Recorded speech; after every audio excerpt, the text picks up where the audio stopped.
ভক্তগণ, ভগবানের থেকে জীবের কোনো অমঙ্গল আসে না, অমঙ্গল আসে না। ভগবান হচ্ছেন মঙ্গলময়, চির কল্যাণময়। এবং আমাদের বলতে হবে, হে পতিত পাবন, হে জনার্দন, হে গোবিন্দ, তুমি যা কিছু দিচ্ছ সব আমাদের মঙ্গলের জন্য। তুমি যা কিছু করছো সব আমার মঙ্গলের জন্য। এই কথাটাই হচ্ছে মনুষ্য জন্মের শান্তির একমাত্র কলা বিদ্যা। সুধীজন, ভগবান শ্রীকৃষ্ণ চিন্ময়, চিন্ময় দ্বারকা নগরী তৈরি করলেন বিশ্বকর্মাকে দিয়ে। অর্থাৎ 56 কোটি যদু বংশের জন্য ভগবান শ্রীকৃষ্ণ চিন্ময়, চিন্ময় দ্বারকা নগরী তৈরি করলেন শ্রী ভগবান। এবং 56 কোটি যদু বংশ ধ্বংস করলেন শ্রী ভগবান দ্বারকা নগরীকে সমুদ্রের গর্ভে লীন করে। তখন সকল মহাজনগণ সমস্বরে জিজ্ঞেস করলেন, হে ভগবান, ও পতিত পাবন, তুমি কেন চিন্ময় নগরী তৈরি করলে? আবার কেন সেই চিন্ময় নগরী সমুদ্রে লীন করে সকলকে মেরে ফেললে? তখন ভগবান বললেন, এটাও জীবের মঙ্গলের জন্য। তখন মহাজনগণ বললেন, কিভাবে মঙ্গল হে জনার্দন? ভগবান বললেন, আমি ভগবান শ্রীকৃষ্ণ অপ্রকট হলে জগৎ জীবকে শুনিয়ে বলছেন, জগৎ জীবকে বলছেন ভগবান শ্রীকৃষ্ণ, আমি যদি এই চরাচর থেকে অপ্রকট হই, তাহলে এই 56 কোটি যদু বংশরা এত অভিমানী আর অহংকারী হতো, বিলাস বৈভবে ওই 56 কোটি যদু বংশরাই পৃথিবীটাকে ধ্বংস করে দিত, নষ্ট করে দিত। ভগবান বলছেন, ওরে ওরে, তার মানে 56 কোটি যদু বংশ নিয়ে চিন্ময় দ্বারকা নগরী করলেন ভগবান। যেমন ওই 56 কোটি যদু বংশের সুখ শান্তির জন্য, আবার তাদেরকে ধ্বংস করে দিলেন ভগবান, এটা ওই যদু বংশের মঙ্গলের জন্য। কাজেই সব সময় সুখ, অর্থ, যশ সৃষ্টি জীবের জন্য ভালো নয়, মাঝে মাঝে ধ্বংস ভালো। অর্থাৎ সৃষ্টি যেমন প্রয়োজন তেমনি ধ্বংস প্রয়োজন, কারণ ভগবানের সিদ্ধান্তে কোনো ভুল নাই। এবং কর্মের ফল এই চরাচরের সকলকে ভোগ করতেই হবে। অর্থাৎ কর্মের ফল থেকে কেউ কোনোদিন নিষ্কৃতি পায়নি আর কোনোদিন নিষ্কৃতি পাবেও না। শ্রুতি শাস্ত্র দৃষ্টান্ত দিলেন।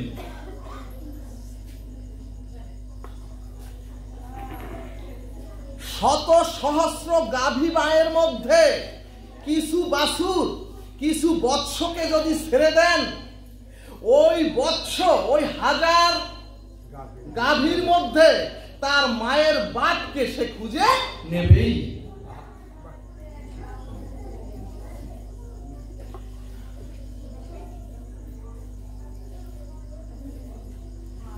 সামনে এরকম ঘুমানো দেখলে মাগো ঘুমায় না।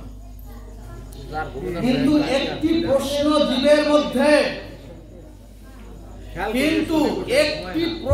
জীবের মধ্যে, দেখবেন মাঝে মধ্যে আপনাদের কাছে এই প্রশ্নটা আসে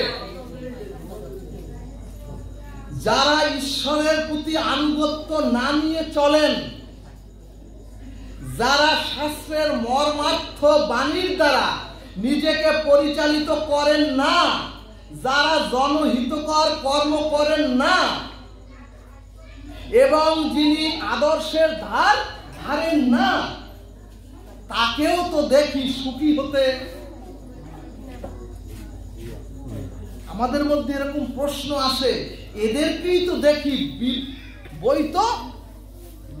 বৈভব দেখি এদের বেশি, এদেরকেই তো দেখি সমাজে সম্মান পেতে। তাহলে কর্মের ফলেই কর্মের যে প্রতিক্রিয়া বা ক্রিয়া সেটা কোথায়? দেখবেন এভাবে প্রশ্ন আসে। সুধীজন, যদি কর্মের ক্রিয়া প্রতিক্রিয়া জীবকে গ্রহণ করতে না হতো, তাহলে এই শ্রীমদ্ ভগবদ গীতা, শ্রীমদ্ ভাগবত, চৈতন্য চরিতামৃত, রামায়ণ, বেদাদি শাস্ত্রের কোনো প্রয়োজন ছিল না।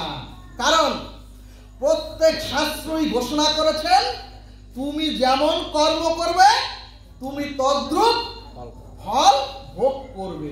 তুমি যতটুকু জলে নামবে ততটুকুই তুমি ভিজবে। এখন প্রশ্ন, যদি অশাস্ত্রীয় কর্ম করে, অন্যায় অপকর্ম করে যদি সমাজে কাউকে কাউকে সুখী হতে দেখি, অন্যদিকে যারা ধর্ম মানছে, যারা কর্মফলের ভয় করে সমাজে শাস্ত্রীয় অনুশীলন করছে, তারাই তো দেখি পদে পদে বঞ্চিত লাঞ্ছিত হচ্ছে। তখন শ্রীমদ্ ভাগবত উত্তর দিলেন, ওগো, তোমাদের এ কথা বলা উচিত নয়। কারণ ওগো, বৃক্ষটা আজ রোপণ করলে, বৃক্ষের বীজটা আজ রোপণ করলে সেই বৃক্ষে আজই ফল ধরবে, এমন তো কথা নয়। তাহলে অন্যায় করেও কেউ কেউ সম্মান, মর্যাদা, সুখ শান্তিতে আছেন কেন?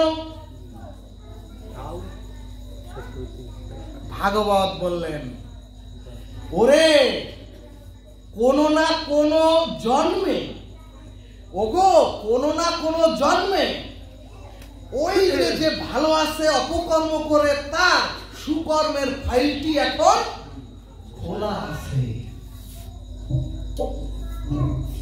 এখন প্রশ্ন, ফাইল খোলা কেমন? শাস্ত্র বললেন, গত জন্মের একটি পুণ্যের ফাইল বর্তমানে খোলা আছে, এবং এই জন্য যতই সে অন্যায় অপকর্ম করুক, এখন যতই সে অশাস্ত্রীয় কর্ম করুক, কিন্তু পূর্বের পুণ্যের ফাইলটি খোলা আছে বিধায় এখন সে ওই পুণ্যের ফলভোগ করিতেছেন। কিন্তু ভক্তগণ, বর্তমানে সে যে বিক্রিয়া অশাস্ত্রীয় কর্ম করছে, তার ফল তাকে পেতেই হবে। এজন্যই ভাগবত বললেন, গত পুণ্য কর্মের দ্বারা তুমি আপাতত সুখ ভোগ করছো, কিন্তু বর্তমান ক্রিয়ার পাপটার জন্য তোমাকে ওই যে গাভীমাকে, ওই ৬২টি গাভীমায়ের বাদ যেভাবে খুঁজে নেয়, ঠিক ওইভাবে কর্মফলে একদিন তোমাকেও খুঁজে নেবে। জয় নিতাই। ভক্তগণ, বিশ্বদেব দেখছেন না যুদ্ধে বিশ্বদেব সরসজ্জায় শায়িত, কিন্তু বিশ্বদেবের মৃত্যু ঈশ্বরের হাতে ছিল না। পৃথিবীতে এই বিশ্বদেব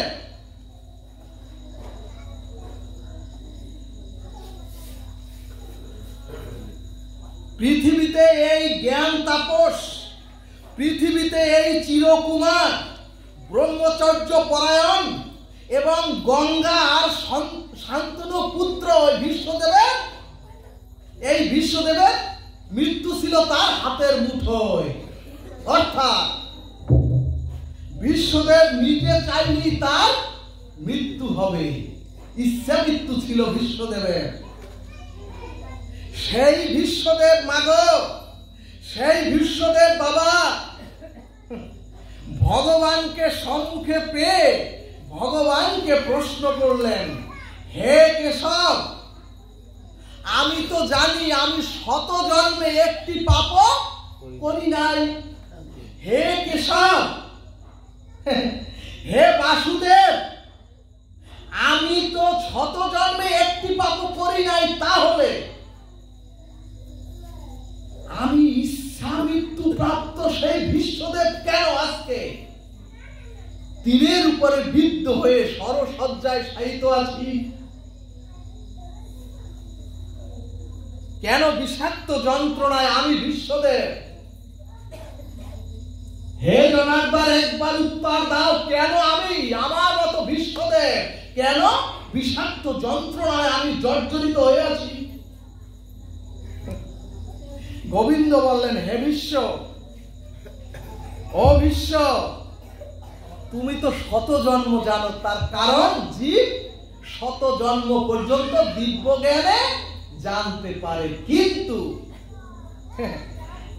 আমি ছাড়া, ভগবান বলছেন, আমি ছাড়া আর কেউ 100 বছরের ওই পারেটা কেউ তো জানে না। রাধে রাধে।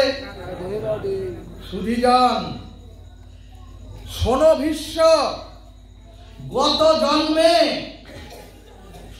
শত জন্ম পূর্বে, ও ভীষ্ম, তুমি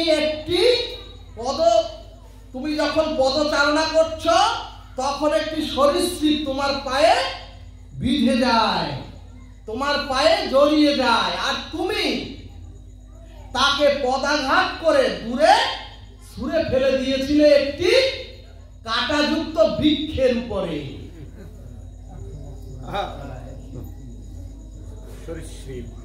তখন সরীসৃপটি সেই কাঁটায় বিদ্ধ হয়ে ধুকে ধুকে সেই সরীসৃপটি মারা যায়, ভগবান বলছেন। এবং ভীষ্ম, শত জন্ম পরেও, ও ভীষ্ম, শত জন্ম পরেও তোমাকে সেই কর্মফল আর সরসজ্জায় তীরের উপরে বিদ্ধ হয়ে বিষাক্ত যন্ত্রণায় তোমাকে ভোগ করতে হচ্ছে। ভক্তগণ, মজার কথা হলো, মানুষ গঙ্গায় স্নান করে পাপ মুক্তির জন্য, পাপ বিধৌত করার জন্য, কিন্তু বিশ্বদেব স্বয়ং গঙ্গার গর্ভে জন্মেও বিশ্বদেবের কর্মফল বিশ্বদেব ক্ষয় করতে পারেননি। সুধীজন, ভগবান শ্রীকৃষ্ণের পুত্র শাম্ব,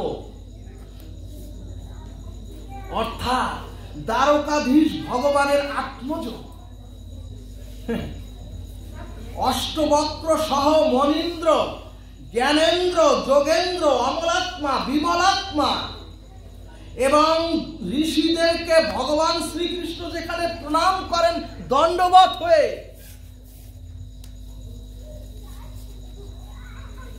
সেই অমলাত্মা, বিমলাত্মা ঋষিদের ভগবান শ্রীকৃষ্ণ তাদের পেলেই দণ্ডবৎ হয়ে প্রণাম করে স্তুতি করেন।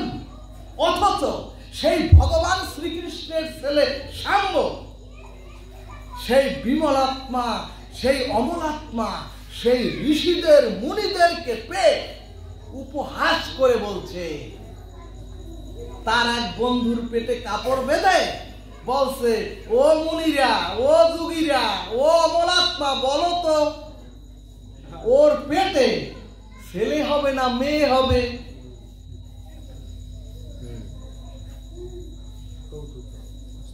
ভক্তগণ, ত্রিকালদর্শী ঋষিগণ দেখলেন, ত্রিকালদর্শী ঋষিগণ দেখলেন দ্বারকাধীশ ভগবান শ্রীকৃষ্ণের উত্তর পুরুষদের যদি এ জাতীয় স্খলন হয়, তাহলে তো পৃথিবীকে ওরা ধ্বংস করে দেবে। ঋষিগণ অভিশাপ করে বললেন, ওর পেটে শূল, ওর পেটে শূল জন্মাবে। ভক্তগণ, সেই জন্ম থেকে শূল জন্মালো।